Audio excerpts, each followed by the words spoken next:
যে ঠিক যেমনটা করবে সে ঠিক তেমনটাই পাবে, একদিন আগে বা পরে। এটাই হবে। আপনি ভাইবেন না যে আপনি অন্য একজন মানুষকে অকারণে কষ্ট দেয়া খুব বেশি ভালো থাকতে পারবেন। খুব বেশি ভালো থাকতে পারবেন ঠিকই, কিন্তু সাময়িক সময়ের জন্য। এটাই হয়, এটাই হবে। অনেক সময় আমরা অনেকেই চিন্তা করি অন্য একজন মানুষকে কষ্ট দেয়া নিজের মধ্যে যে আনন্দ বা ওই সুখটুকু চিরস্থায়ী করতে। ভাই, ওই সুখটুকু বা ওই আনন্দটুকু খুব বেশি চিরস্থায়ী থাকে না।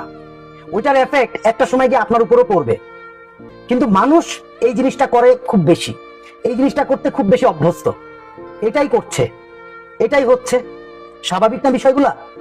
ভাই, স্বাভাবিক আপনার জন্য ভাই, কিন্তু আপনি যার সাথে এইসব সিচুয়েশন গুলা ক্রিয়েট করছেন না, তার জন্য এগুলা স্বাভাবিক না।